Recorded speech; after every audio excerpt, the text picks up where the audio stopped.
How much programming do you know? Zero. Pretty much, yes. Pretty much zero. Okay. Quite old last year, first year things, so mostly object oriented. Mostly object orientated. Okay, but let's get through actually what you need to know about. Fair enough. And hopefully this is going to be familiar. Some of this is, if it's unfamiliar, this is going to be good. Okay. So, Intro to programming. The titles will appear magically over this bit. Fair enough. Okay. So let's imagine we're developing an Android app. I'm just going to do it on the screen because, to be honest, it's a lot quicker. Fair. What we're looking at now is a language called processing. Processing is two things. It's both a language. It's a variant of Java, but it was a Java with a lot of the kind of rigmarole written out of it. Right. It's meant for artists. It's great fun. I actually write about 80% of my work in it. Fair enough. Because it's good for making small, quick visual sketches. It's a great learning thing as well because actually you don't get a lot of extra gumph inside your stuff. Okay. It's a very simple, straightforward programming language, and it actually does quite a lot, which is the other nice thing about it. Let's just jump into this. So the first thing we can do is we can actually get rid of all this. So the first thing we can do is go. We can start off very simply.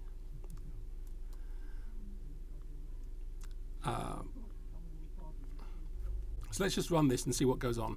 So at the moment you can see what it does is it creates a window which is kind of like phone sized, yeah, and it then, so that's the first line 1 size, and that creates something that's 300 pixels wide, so that's 300 pixels from there to there, and 500 pixels tall, which is 500 pixels from the top to the bottom.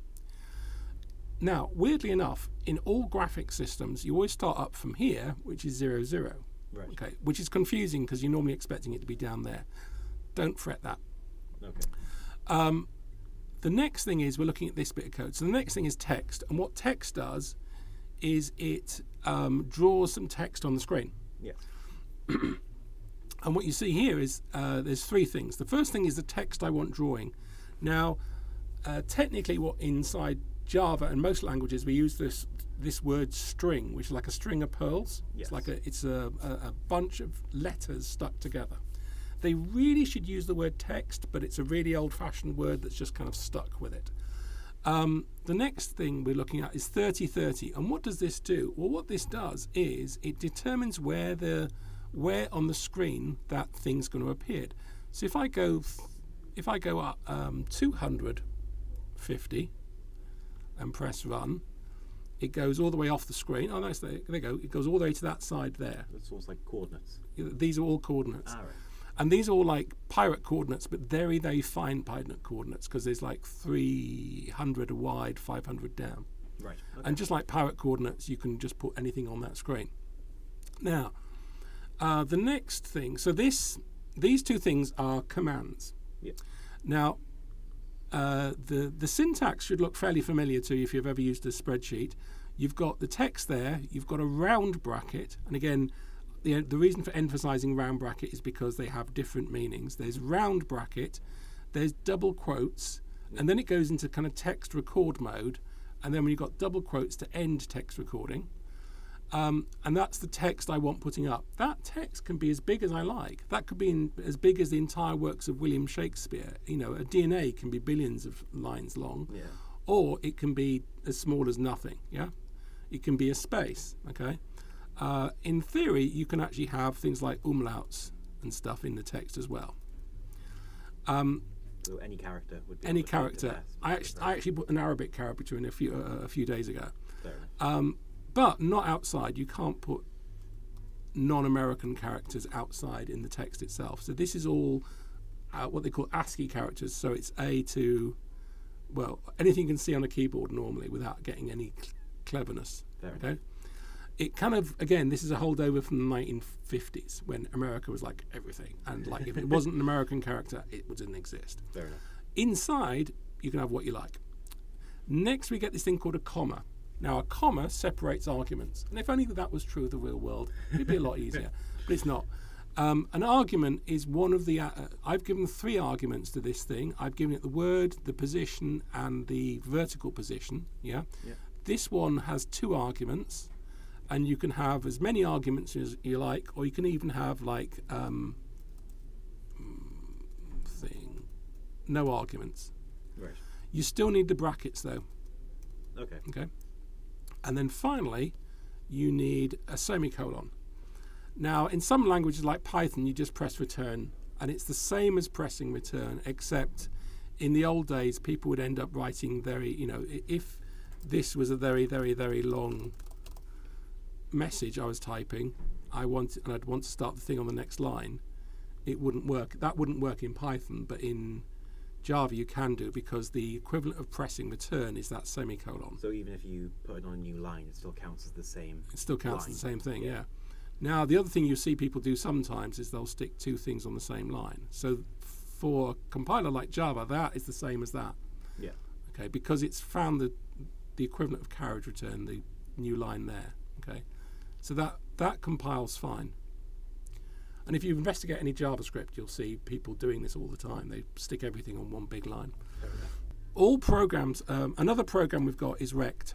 Another procedure we've got is rect. Now, rect basically draws something. It starts off with the same coordinates, but then you give it the size, the width, and the depth. Yep. And if I press run now, you see there's a white rectangle with a brown border and then a white U on it. If I do this, so what's the number 4? Sorry.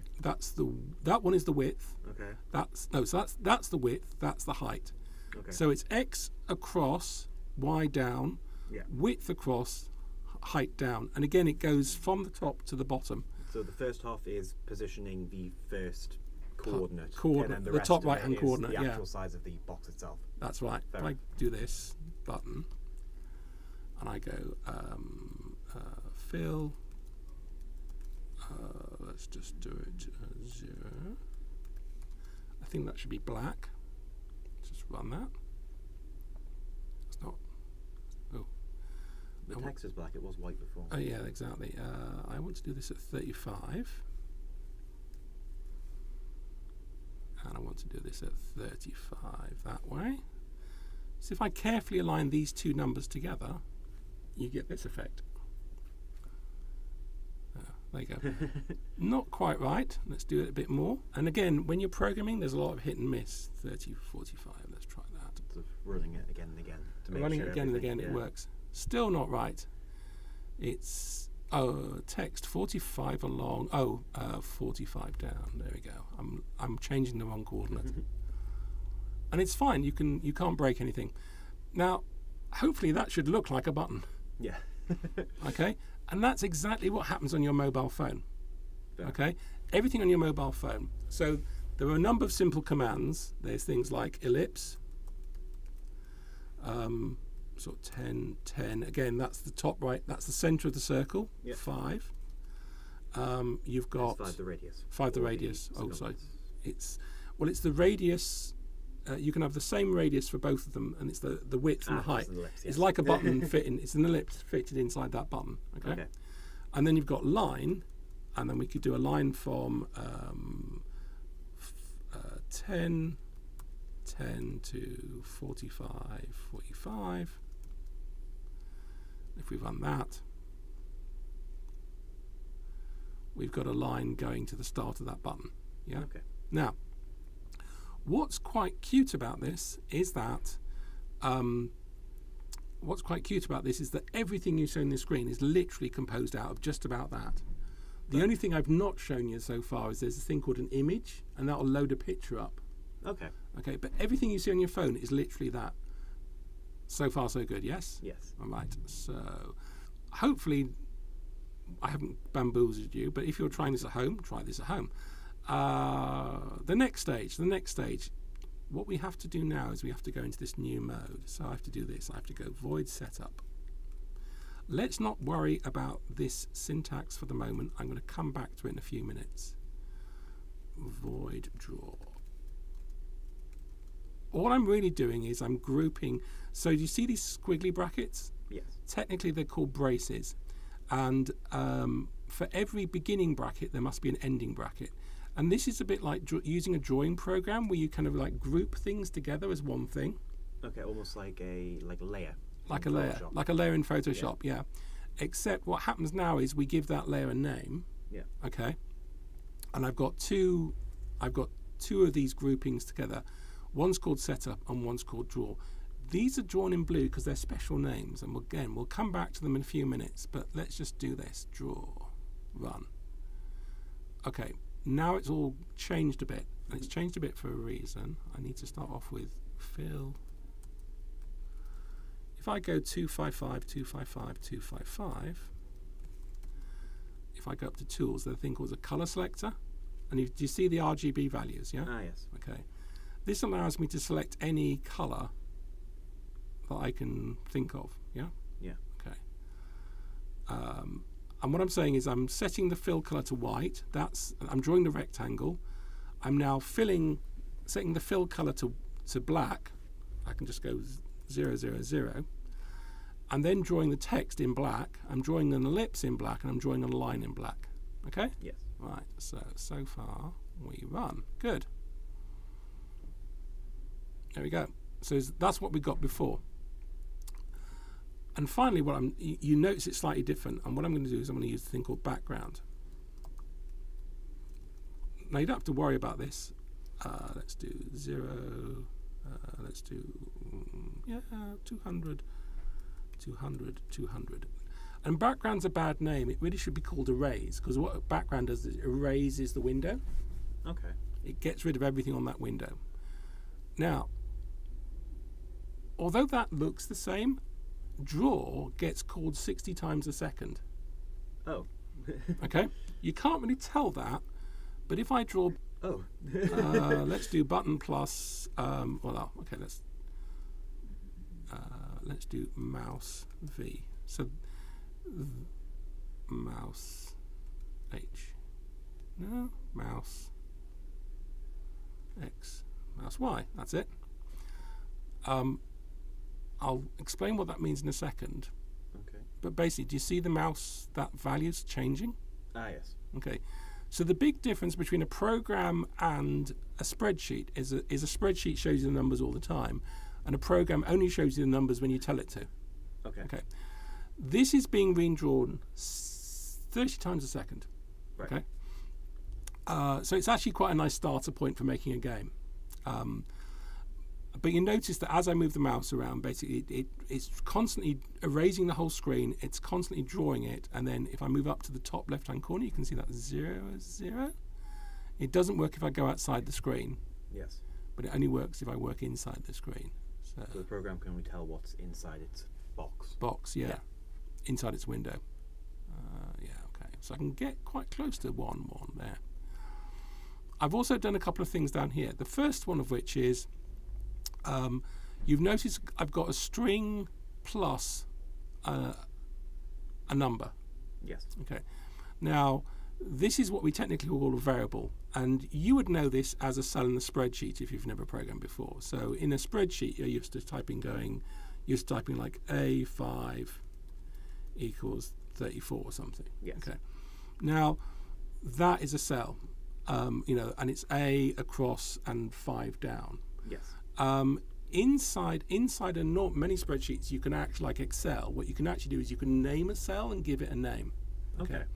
And actually what they do in a programming language is they give everything a name. So you can actually call this like Bob. Doesn't matter what it's called. Okay. Now, that's just the same. I'm just sticking the value, because normally in a cell you'd type in 34.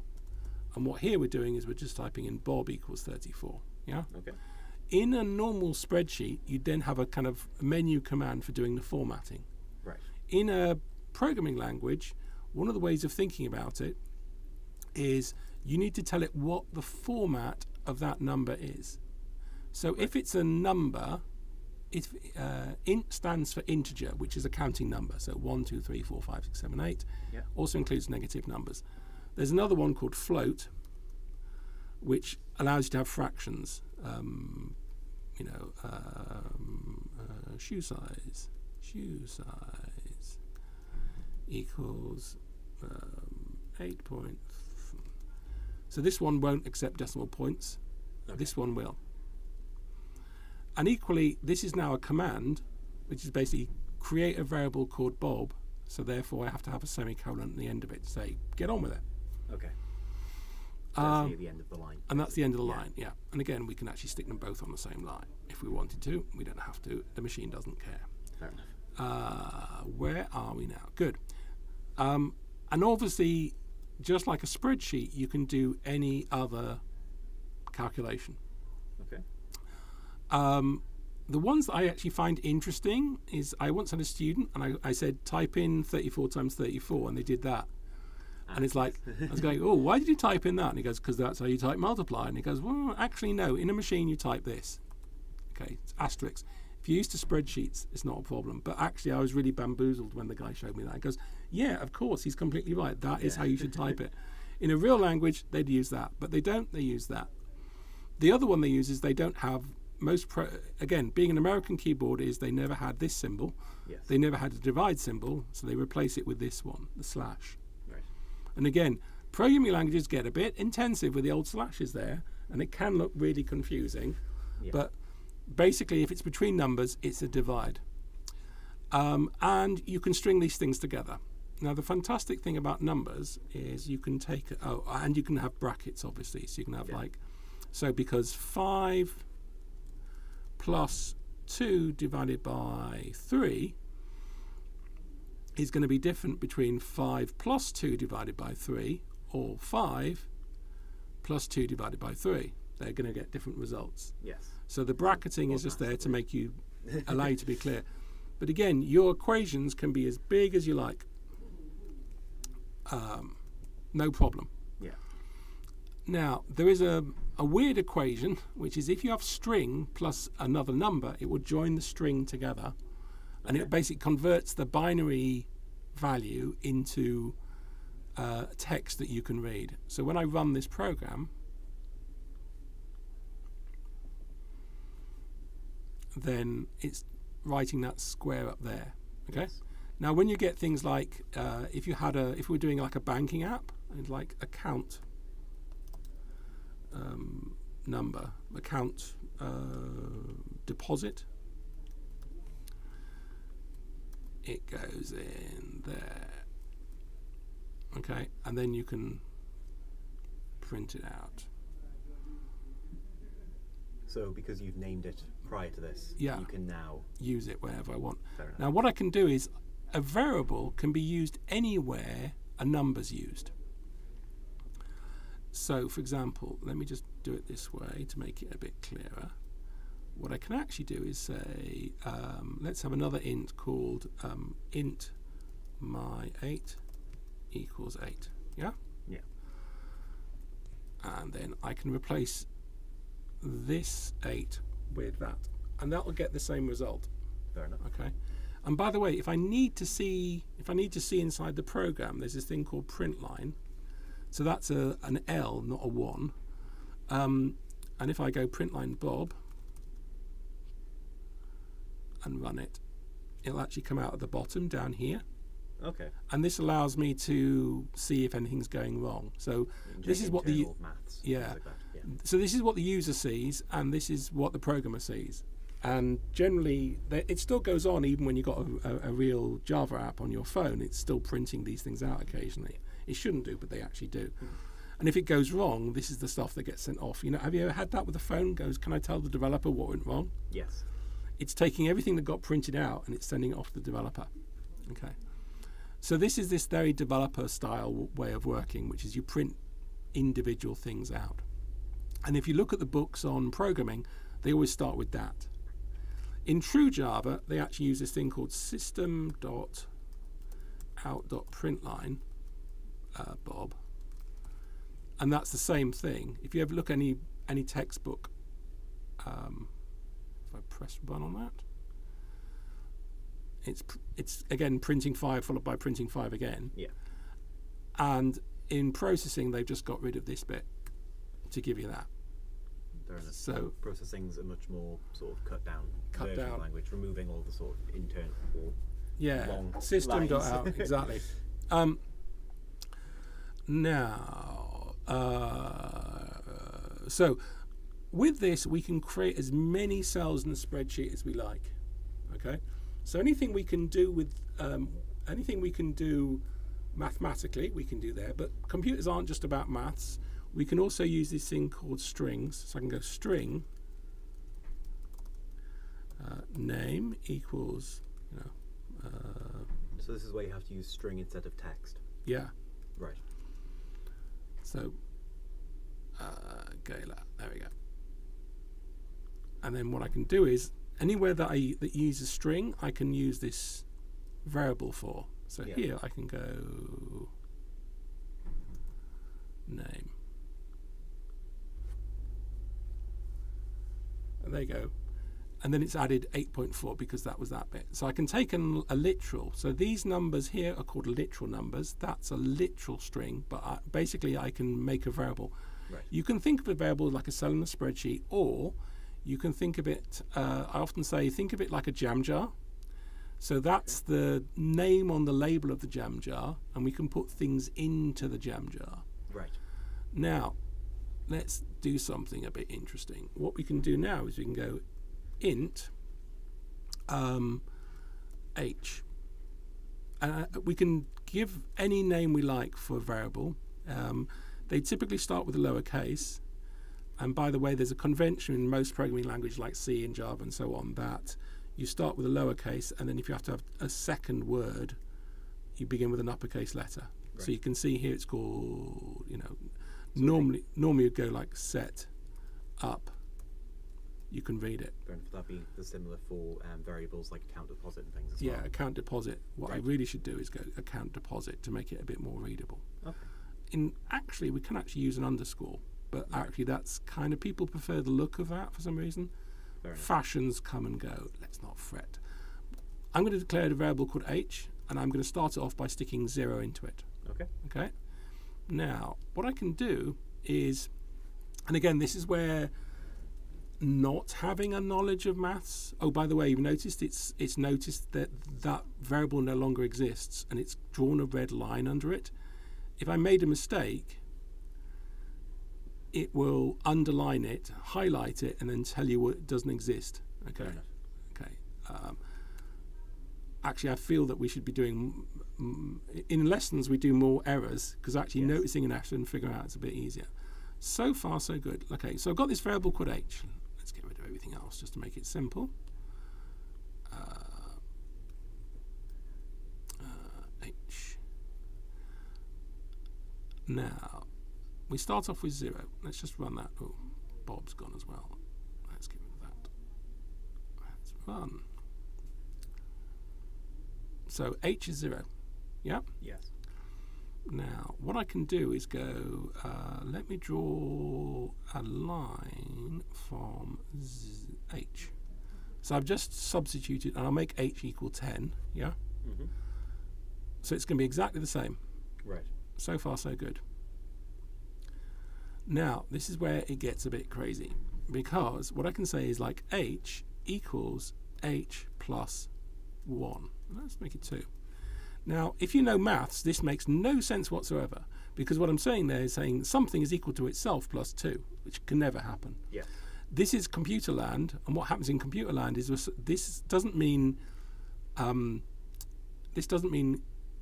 is equivalent to, it actually means stuff into. So basically this is like kind of going, stick whatever this is into whatever that is. Right. And weirdly, and again, this is something a lot of people get confused about when they begin, is the equation, the formula starts here, and it goes right to left, not left to right. Yes. Why? God knows. Actually, no. Koenig and Ritchie knows, but that's just again a thing that people just end up forgetting to see. Okay. And again, it can be quite confusing to beginners. Now, what's happening here is actually this equals is stuff. Push into. And we're saying take the value of h, so that takes it out of the jam jar. Yep. It gets 10, it adds 2 to it, and it sticks 12, the sum of those two numbers, back into the jam jar. Yes. Okay. Notice it then looks at the jam jar to see what value that is. So if I do this, you'll see this happen. You see the line moving? Yes. Okay, and that's because it keeps adding 2 to that number each time. So every time that the page refreshes, it's changing H, basically. It's changing H, exactly. Okay. Now, this process is actually kind of quite core to a lot of programming. But if you actually see, if I do it on the other number, if I do it to 10 and H, if I do it this way, it goes down the page. Nice. Yeah. And if I do it to the box, the rect, if I do it to H and H plus 5, oh, that's the wrong one, H plus 5, so these are all the vertical coordinates, H plus 5, we get this. So it looks like that box is moving down the screen. Yes. Yeah. Now, if I get rid of the line for a second, if I do this, so this is the basis of all computer games. Fair enough. Yeah. There's this thing called the persistence of vision, which basically says when you move something small and then refresh the screen enough, we see it not as a series of individual rectangles. Yes. That are slightly shifting position. We see it as a single moving things. Similar to like a flipbook. Yeah, like a flipbook, just like a flipbook. Okay, now we've got the basis of all games out of the way. The problem is it goes off to infinity. So what we want to do is say, oh, when it reaches the bottom, we want to go back up to the top. So it's kind of like Tetris or something, very primitive version of Tetris. So we introduce this thing, which is if. So if H is greater than, and I've said the screen is 500. Yeah, if H is greater than 500, H is equal to 10. Let's quickly go through the syntax. If should be self-explanatory. Yes. Now, although this looks like a function called a procedural function, just like these ones, you notice it's in green. Yes. And that's because it's just there to fool you. Okay. There's a round bracket, and then there's a question. And in this particular question, you've got H is greater than 500. Yes. Okay. We could also H is less than 500, and we can even do H is greater than or equal to 500, and we can do H is less than or equal to 500. Okay. Finally, and this is where it gets really, really confusing, we can't just say H equals 500 because that's the same as that. That's an assignment. So it's going to try and stuff 500 into H. Okay. So what they use is they use equals equals. Okay. So equals equals is equals, Yep. and equals is stuff. Okay. This is just like going to America. It's like, oh yeah, muffins are crumpets, crumpets are Bit of a crisps, translation issue, crisps. basically. Yeah.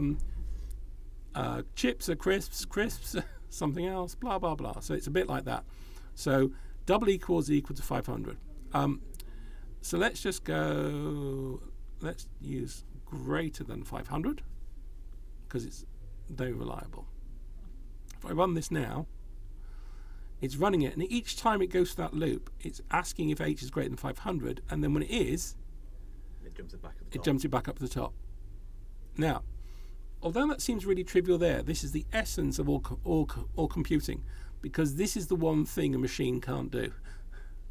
Machines, it can't ask itself and answer a question. Okay.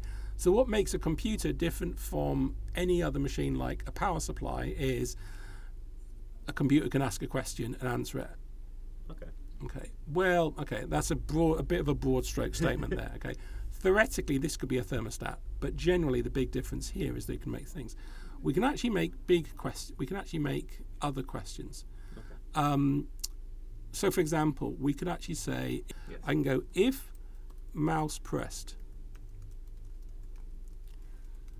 equals true, equals true. Yep. Yep. I can say fill this color. Let's pick a nice color. Tools, color selector. That'll do. 153209, 153209, 142, 153, 209, 142, 124. There you go. Now the problem is, if we actually read this through, it says if the mouse is pressed, do this. And then when it's finished, it will only do the stuff that's between these two brackets, if that is true. Okay. The downside of all this is that as soon as it's filled it with that colour, it's then going to fill it with that colour. Okay? Right. So there's another construct called else. Else basically is like, really they should call it otherwise. Yeah. Otherwise. Yeah? Sensible programming would have called it otherwise, but else is smaller.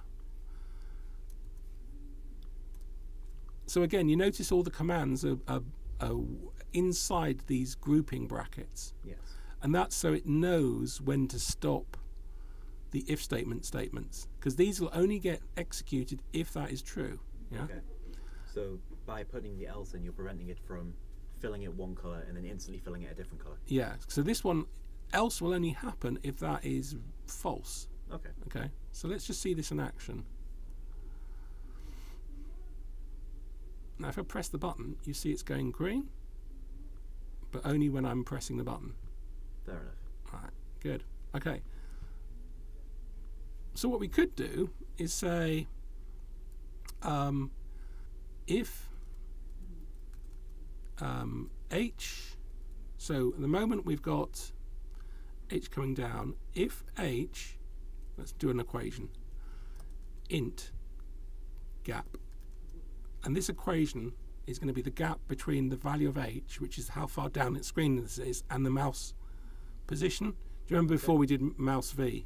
Yes. So we did like, so if h minus mouse y, yeah, that's the gap between the two of them. Yeah. Okay.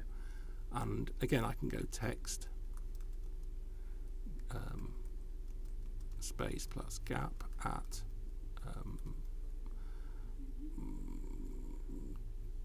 30 along, 100 down. Okay, let's just run that.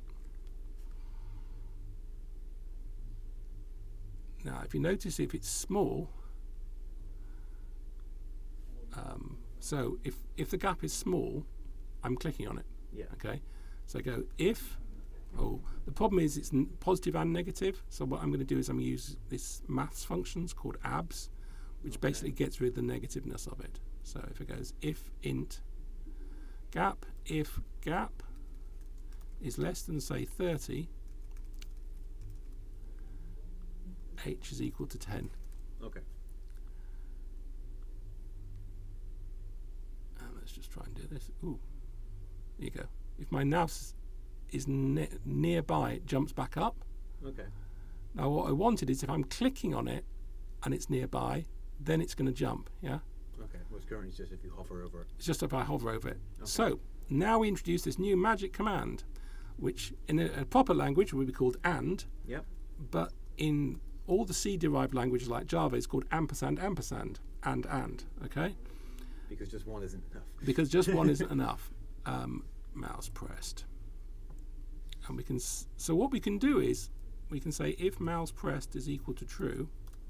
Yes. And the gap is less than 30.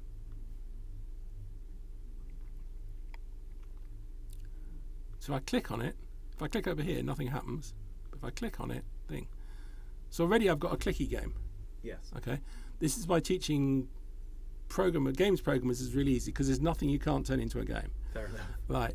But your cybersecurity or network? Cybersecurity. Good. And right. networking. And networking. Okay. Well, we'll get to both of those in a minute. Okay. Now, the interesting thing is there are some. It's wonderful because there's only a very small number of things you can talk about. Yeah. Okay. You can say is A greater than B. You can say is A less than B. Yeah. Yep. We can say A is less than or equal to B. We can say A is greater than or equal to B. Any number, basically. Yeah. We can say A is equals to B. And there's the other weird one, which is A is not equal to B. And again, instead of actually having the word not, they've got this exclamation mark. Now, this is all really bad because this is what causes programming to confusing, because that just looks weird. Okay, that's like, what's with the weird emoji? It's like, yeah, okay, fine. but this emoji here of not equal to basically says, you know, is true if A is not the same as B. Yes. Okay. And again, in the proper language, they would have like not the same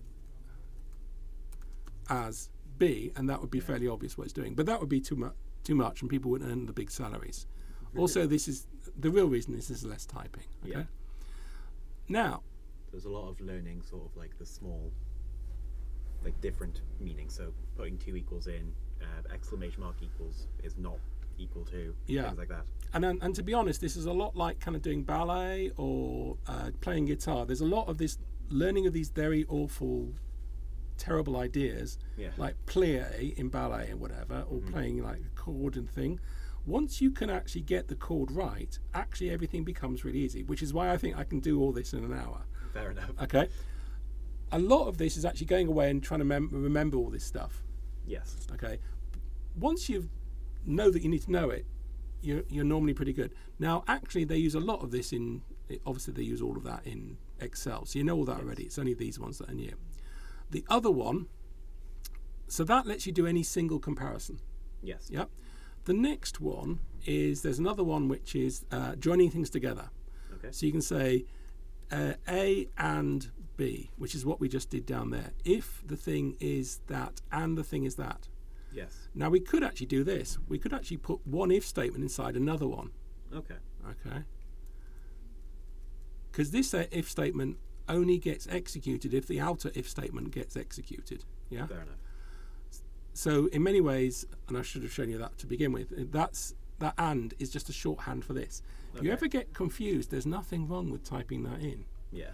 And this is generally what sort of non-programmers start to struggle with, which is this kind of logic. Okay. Yes. So maths is computing is nothing to do with maths. It's everything to do with logic. But you've got this thing which is effectively saying, if the gap is less than 30, do this. Yeah. If it's pressed true, do that. Okay. Yep. And you can see it does still works. Yeah.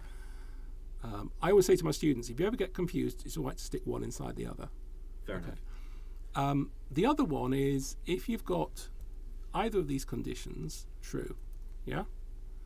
So if the mouse is pressed or the gap is less than 30. So let's go back to that. Ooh, hang on. Let's go back to this case. There we go. Let's just run that.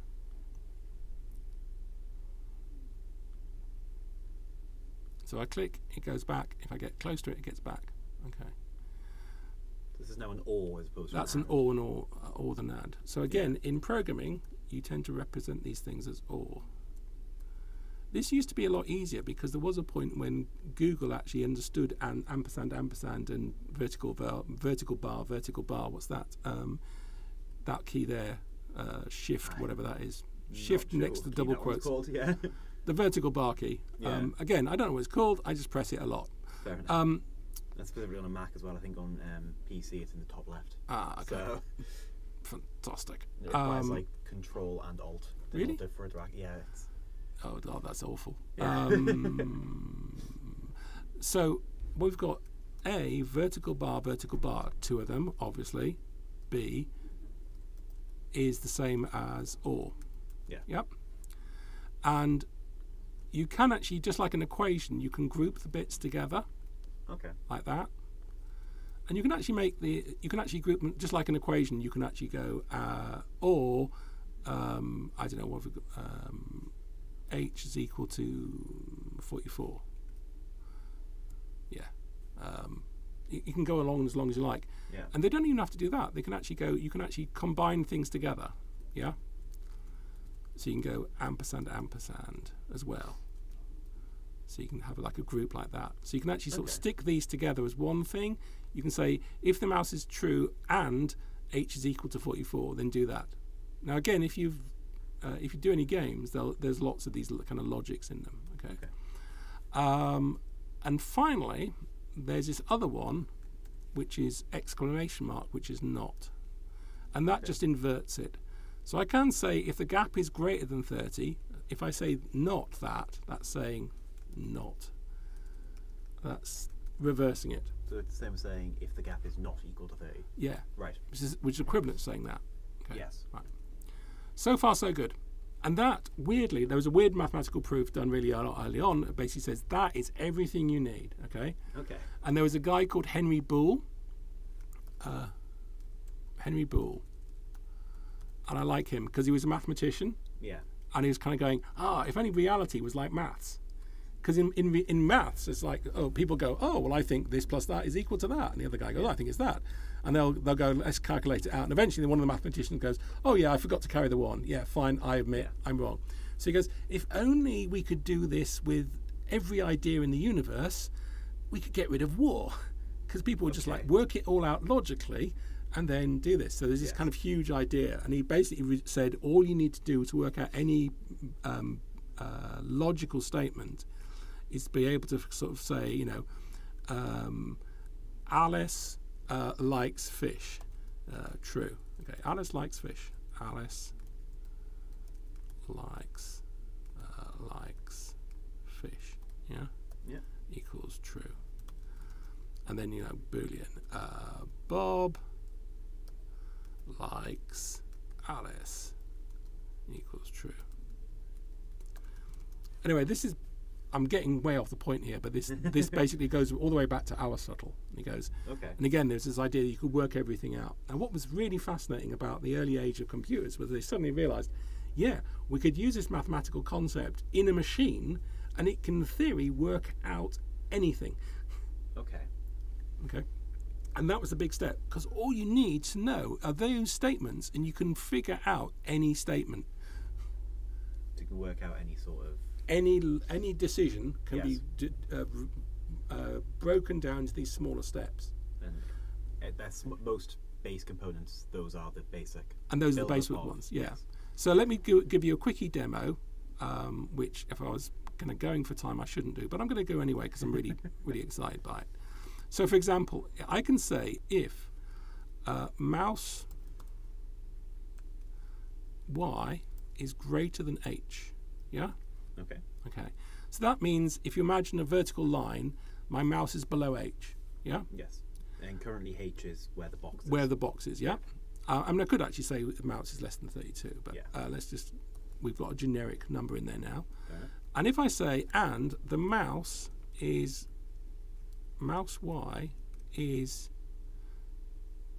let's just say if h plus 30, yeah? So that's an equation. I can stick equations in the middle of all this because I can actually join them together. This is the power of it, but it's also the confusing part. Yes. I can actually, because I've got grouping, I can have an equation here, yeah? H plus 30 is greater than mouse y. Yeah? Yeah. So what that's saying is, if I got rid of that bit for a second, that's saying, is that still confusing? I think that's still confusing, so I'm going to make it a bit simpler. I'm going to go bottom, equals h plus 30. Yeah? Okay. And again, variables are free. You can make those as much up as you like, yeah? Okay. So then you've got bottom, if mouse.y is less than bottom, yeah? So that's the bottom of that box, yeah? Okay, that's a bit clearer. So if the mouse is less than the bottom, it's going to happen.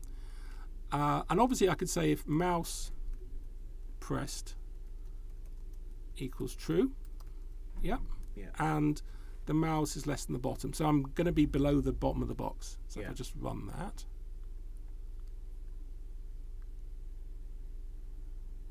So I'm below it. If I'm above it, it shouldn't work.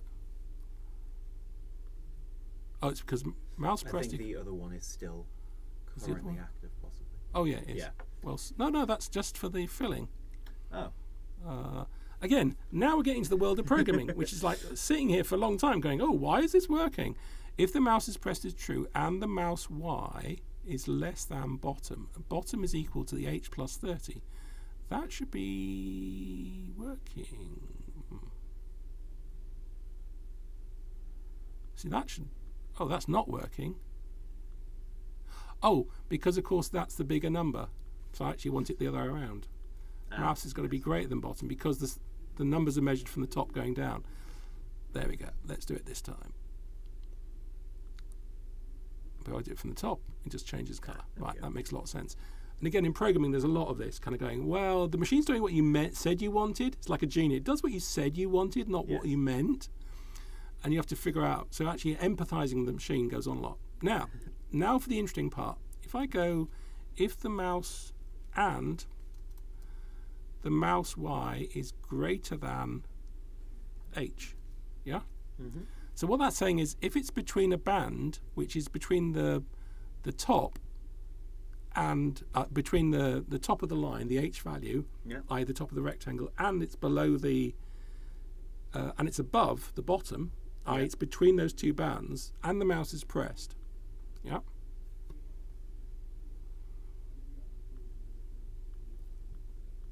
Oh, hang on. Maybe it's the wrong way around again. Mouse is less. Mouse is less than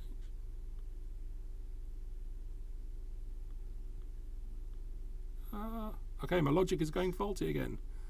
Let's just do it. And again, this is where you end up with a lot of what they call debugging, which is basically trying to figure out what the machine's actually doing, rather than what you think you're doing. Sort of trial and error. Trial and error. Yeah. Well, it's kind of detective work. It's kind of what makes it quite interesting, actually. So if the mouse Y is less than, greater than H, right? So that should be the top of the thing.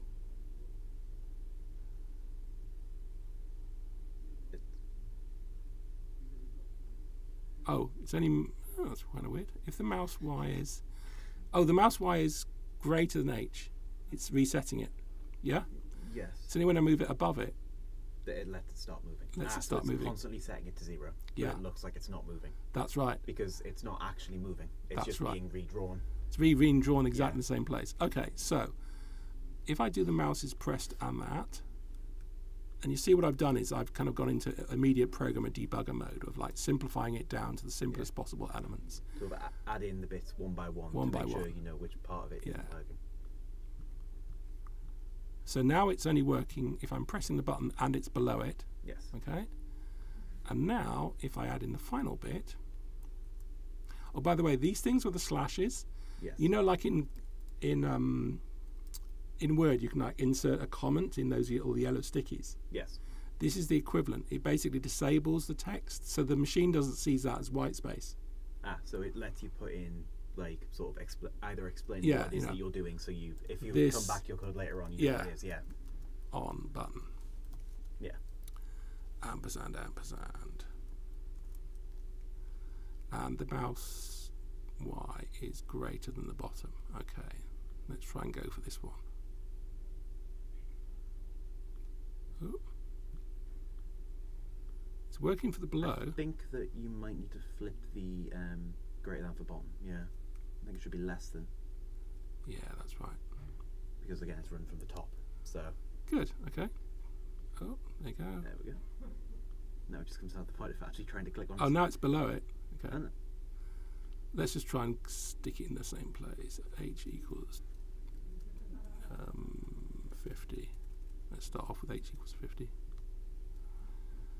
H is equal to 50. We're not going to move it down, just make it a bit of an easier target. There we go. If I click here, it jumps up. Yeah. Okay. Let's redo it. If I click here, I click above it, it stays the same. If I click below it, it stays the same. But if I click on it, it jumps upwards. Good. And does it also, if you click to the side, because you haven't designated an X value? That's right. If you click next to the button, it would still work as well, wouldn't it? Yeah. Right. So let's just have a quick look at that. That still works, yeah? Right. But if I now go and mouse X is greater than 30 and mouse Y is less than, say, 100. Do you mean X? Sorry, X, yes, was spotted. That will now only click on the button itself. Right. So if I reset it, hang on, let's just pause for a second. I'm getting a weird phone call. No problem. Hello? That's me.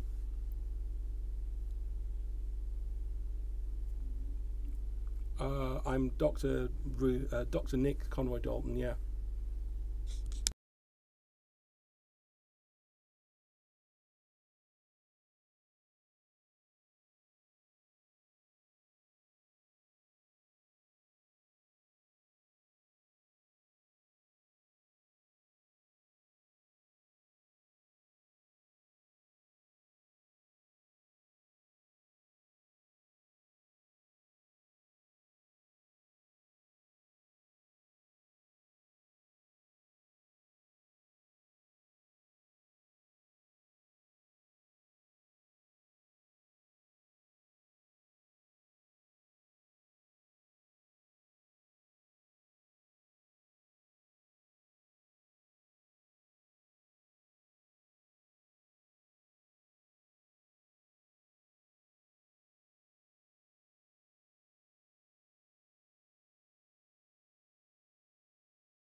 Okay, we're kind of back.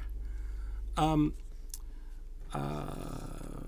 kind of overblown everything a bit, but we're kind of there. So this is powerful because this now lets me have a clicking on a button. Right. You know, so now I've got a button I can click on, and if I stop moving it around, if I just let it change,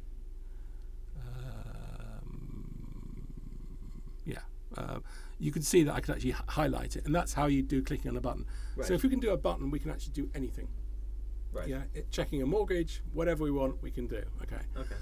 Right, that's that stuff. Let's go back. I'm going to start a new sketch because it's getting a bit full. So the next line is this one, which is we've got a variable called int I. Yeah. Yeah. Oh, let's call it, you know, a. A is a better variable. A equals 0. Okay. Okay. And what we can do is we can do this new symbol. So we could go if a is less than 10, yeah? Mm-hmm. And I'm just going to not draw anything because it's going to take some time. Go print line a. Yep. Yep. Right. Now, at this stage, is it going to print a? Yeah, it is going to print a. Yes. Yeah, it's going to print 0. If I put this to 11 and go print line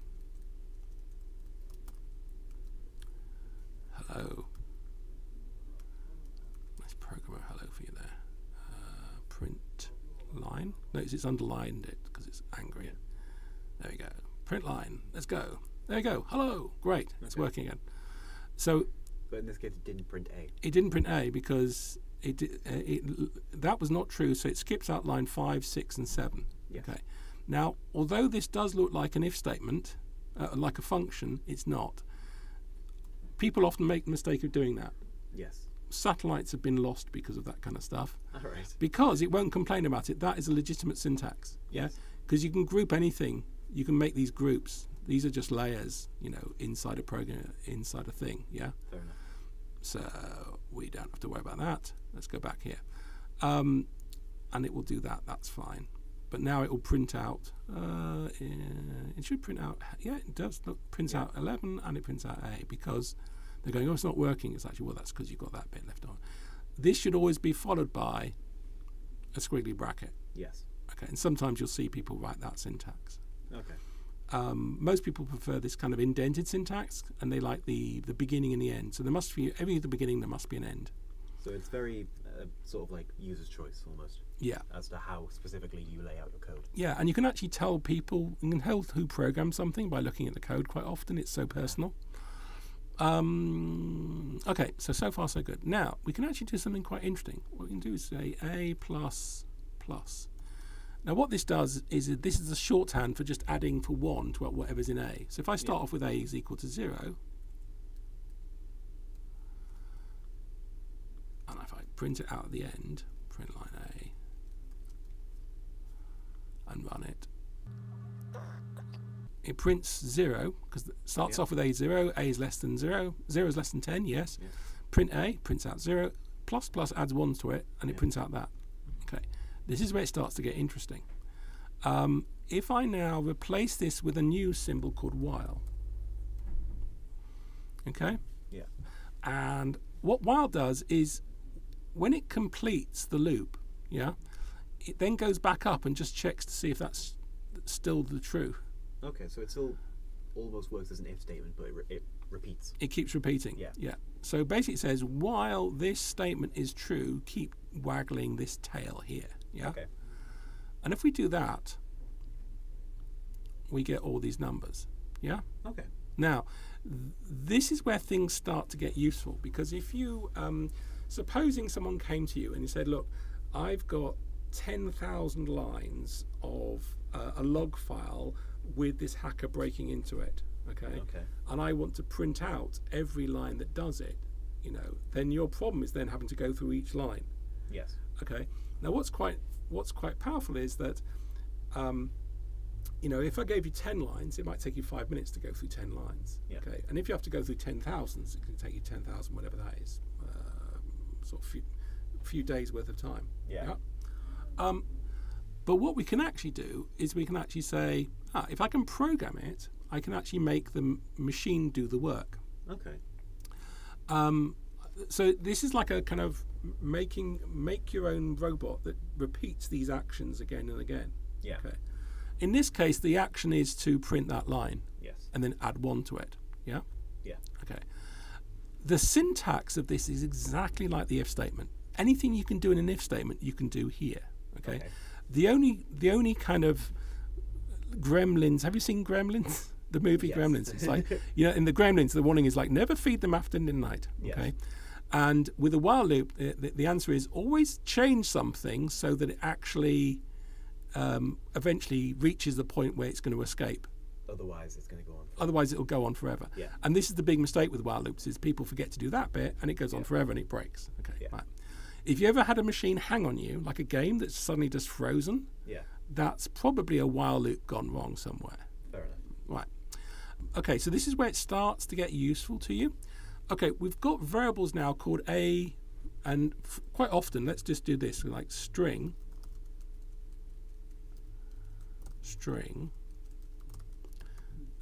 name equals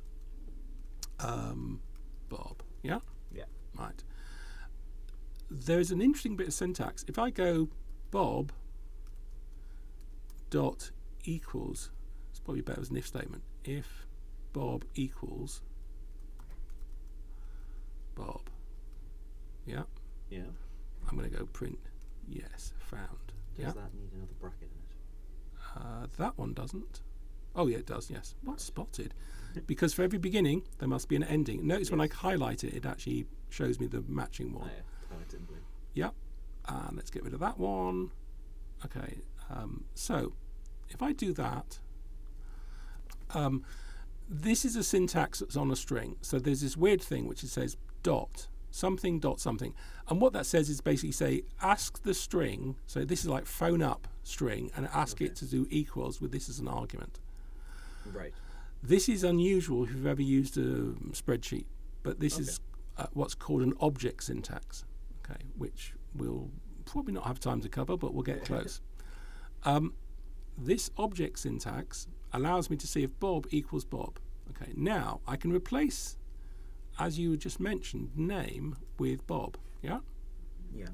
And now it says, or in fact, I'll do it the way around. If I go equals name, because obviously if Bob equals Bob, then Bob equals Bob. Doesn't matter which one is Bob. They're both going to be equivalent. And this is, equals is just the equivalent of double equals in it with the numbers. Yes. And I mentioned that's object syntax. So it basically takes the name, it sees if it's equal to Bob. Okay. Now we know name's got Bob in it, so it says found. Okay. Now what we could do is we could go string name 1 equals Jenny. Okay. String name 2 equals Rockwood. Yep.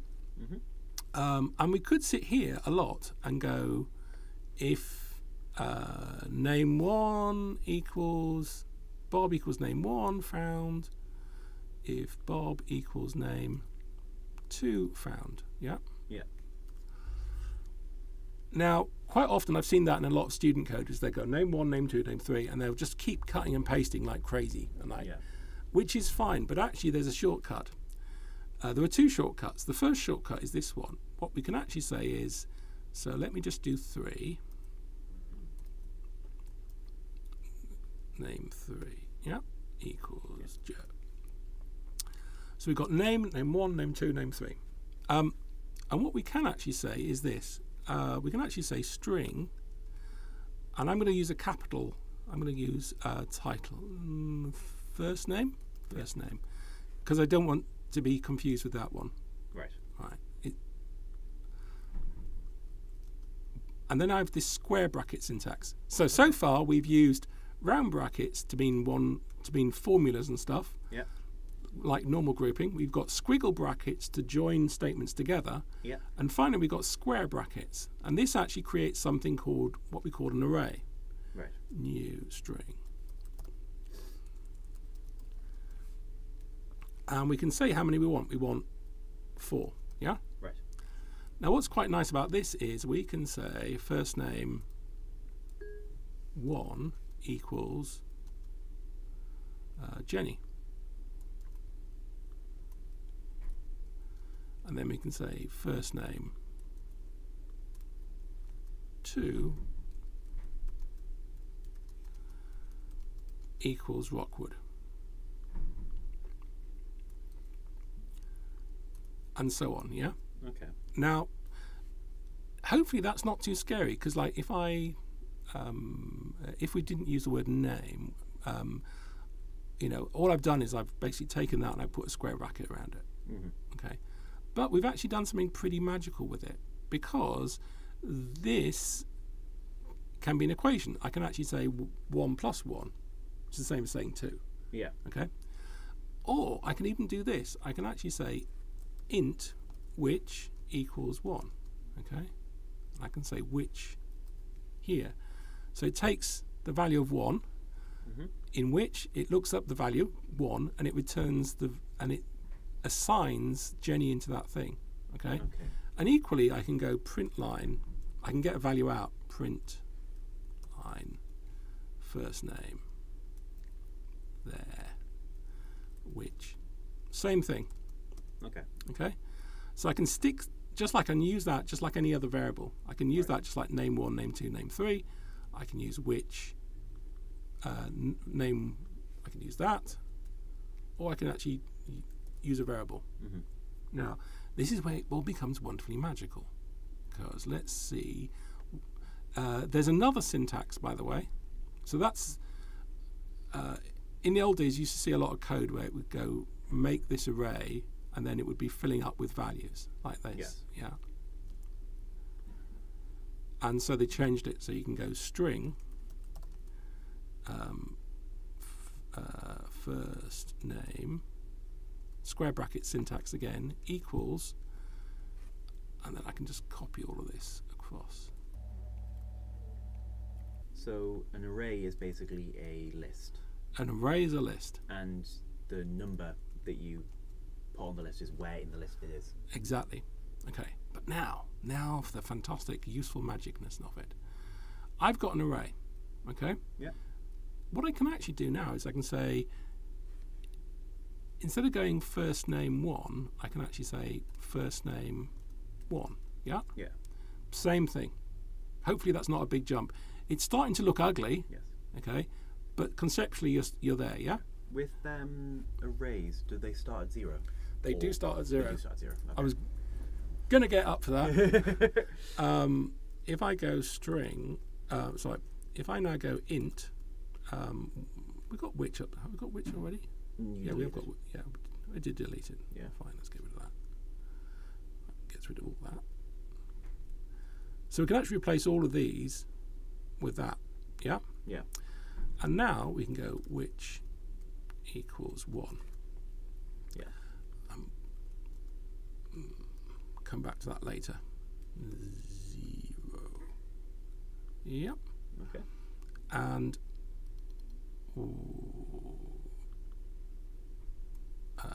obviously I could just go print line, first name 1. Yeah? Yeah. So the next step is I can replace the 1 with which. Yep. Mm-hmm. And then I can go which plus plus, and that'll add 1 to which. Yeah? Yes. And so if I do it again, which is now, so starts off the which is equal to 1. It'll print out Jenny. Yeah. It adds 1 to which, and then it'll get the next one, which is Rockwood, which is 2. And if I do it one more time, so you need to make sure to assign your variables, so your which, before you then start running. Yeah, like adding numbers to them. that's right. Okay. So these 3 lines, yeah, if I Yeah. run them now, let's get rid of that business. Right, we'll just get rid of that for a second. If we run it now, we get the 3 different gnomes, yeah? Yeah. And in fact, I can even print out which along it. Which, and we'll be finishing in about 4 minutes, which is pretty good.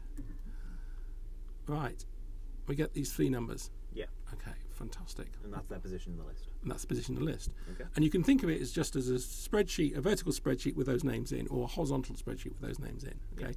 so just think of that as a vertical column in a spreadsheet. Except, as you mentioned before, it starts from 0, which we'll come to in a second. Actually, maybe not. Now for the powerful stuff. What we can actually now do is go while which is less than 4, because there's 4 items there. Yeah. I can open up my grouping brackets, and what this effectively does is it repeats that code 4 times. So instead of having to type it out again. Instead of having to type it out, yeah. It will do it. Now if I run it now, we'll quickly run through the logic of it, and I think it's probably time to stop. Right. So now if we run it, it starts off with which is equal to 1. Yep. It says is 1 less than 4? It is. Okay, print out 1 plus the name 1. Add 1 to 4. Add 1 to which? 1, that's 2. Is 2 less than 4? Sure is. Does the same thing. Keeps going round and round and round, and it prints those items out. And then. Yep. Yeah. So with 2 minutes left to go, we can now say if Bob dot equals first name, which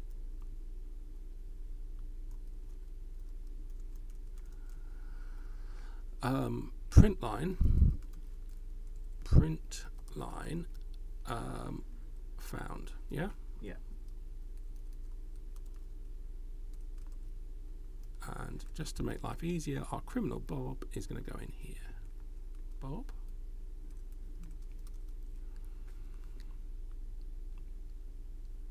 That equals Bob. Yes, it does. Let's go. Right, let's see what happens. There you go. He's found Bob. Okay. So it gets up to Bob and then stops printing? Because it equals 4. Let's right, do it yeah. equals to 5. Okay. Finds Joe, and in fact what we can actually do is go, if we know the name of the array, which is called first name, we can actually say first name dot length. Yep. Okay. And that means no matter how many items I add to it, it will always work. Fair. Okay. Now, where this comes in handy for you is you can actually say string, in processing you can go string name, or let's say page, equals, so this is an array of lines, strings, yeah. Okay, equals load strings,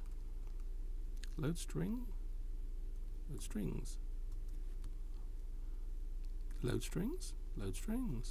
Oh yeah, load strings. If I have it on a file, so if I've got like a if I've got like a text file of names, Yeah. okay, I could, and let's say it's called like suspects.txt, yeah. Yeah. Then this will load that file up into that thing, okay. Okay. Now we can go one stage further, and we can actually see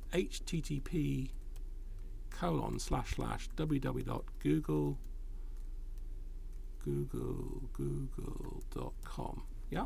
Right. We can load the page up. I'm going to do the same thing with the page, except I'm not going to look for the word Bob. I'm just going to print the page out. Fair enough. It's called page. Yeah. Yeah. And what it does is it goes off to the internet, downloads that web page, Right. and then basically allows me to actually look at the content of the web page, Which is all HTML. which is all HTML. Yeah. Okay? So, but each line of HTML is a string, basically. Yes. Now, supposing that web page contained the name of someone I was looking for, okay, I could then, if I could look for Bob, I could then say, oh well, Bob is in that page. Mhm. Okay. But what's quite nice is if you've got a large online database of suspect names or something, Yes. you could then suck those down. So supposing, as a very quick ending, supposing you were looking for a paedophile on a website, okay? So you're looking Yes. for every time that paedophile appears. Yes. What you could do is set it up so that you could have a while statement that goes on forever, and it then waits for 5 minutes. It then calls that page, loads the strings up, and then it looks for the name of the guy you're waiting for. Right. And then basically when it finds it, it prints out, you know, found Bob, or you could get the machine to play a sound. Yeah. So this is why, kind of as a cybersecurity person, this is all pretty useful, Yes. because from a cybersecurity point of view, it's kind of quite handy to be able to automate stuff. If someone comes in with 100 phones, what do you do? Yeah. Yeah. But the other side of it, which is like if you can use the power machines for yourself, you can actually kind of get yourself out of problems. We're kind of there. Yeah. Okay, fantastic. Let's stop that there.